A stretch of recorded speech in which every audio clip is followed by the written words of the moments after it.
Welcome! You've made it to lesson 2 of our Learn to Become Holiday Planning workshop. In this lesson, we're talking about brainstorming. Hopefully, you've already had a conversation with your family members or loved ones, and you've talked about the purpose and principles and the outcome vision. If you are ready now to move forward with the brainstorming, this is where I do recommend getting a big sheet of paper.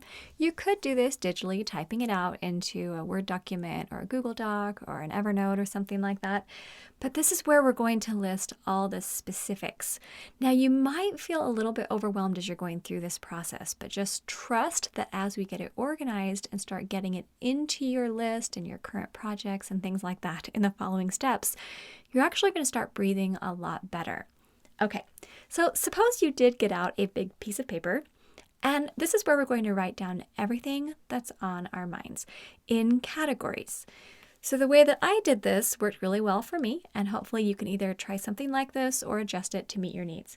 But I first just wrote the categories and put circles around them. So our categories were service, home activities, card, outside activities, gifts for the immediate family, gifts for the extended family, gifts for friends, decor, food, and travel.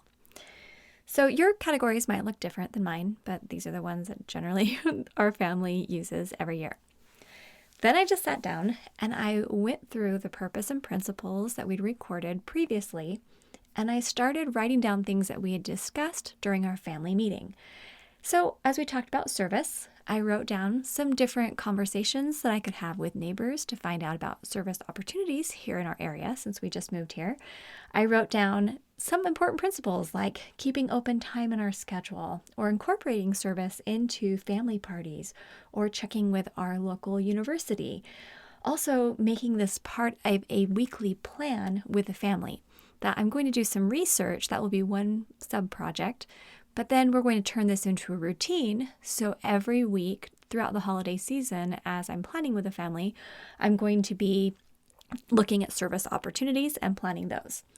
As I looked at home activities, that's where I wrote down things our children were talking about, like, oh, we wanted to make some homemade bread. We wanted to be able to read together. We wanted to make the candy cane airplanes again that we made with Grandpa last time. The children love making gingerbread houses. We want to have a nativity puppet show. We want music. They love watching the movie Elf. And we just wrote down how they wanted more Christmas storybooks and things like that.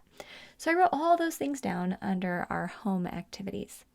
Then under the card, I wrote down details for that. Okay, Grace wants to design it, and we need to update some addresses. We haven't done a card for years and years. We're going to send this out to the family. We're going to write a little newsletter to go with it. So I just wrote down those little components. Same type of thing with the outside activities. And then under gifts, we just wrote down the names of people that we're going to be purchasing gifts for, or kind of creating little categories like, oh, people that we work with, people who teach our children, looking at our immediate family, who's our gift exchange person this year for the extended family, things like that. And just all those little notes that captured our discussion as a family. Now, by the end of this, I started thinking, wow, there's kind of a lot to do. Now, this is a great opportunity to look and see if it feels like too much. You can absolutely decide, hey, I'm going to cut a few more things here, or we're going to reduce that. We're actually going to do a card in February or in April, or we're not going to travel this year because there's a lot of other stuff going on, that type of thing. But when you do the brainstorm, you start to see, oh, there's a lot of pieces here, but I'm getting all of it out of my head. Because what we don't want is to move through the season feeling stressed out every day because we know we're forgetting something. This brainstorm is going to be a really great exercise to just help your head feel like you've captured everything, and then you'll be ready to move on to lesson 3. Now, if you want to do this on your own, great. I did this on my own today. Or if you want to do this with your family, that's great as well. Totally up to you. But the idea is that all the important pieces will be captured, or at least the main things that you're responsible for, and then you can add other things in later. Okay, hope this is helpful to you. You can go ahead and check out the photo of our brainstorm that will accompany this audio. Then we encourage you to implement this, try it out, make your own brainstorm, and notice how much better you feel just after this step. Okay, we'll see you in lesson 3.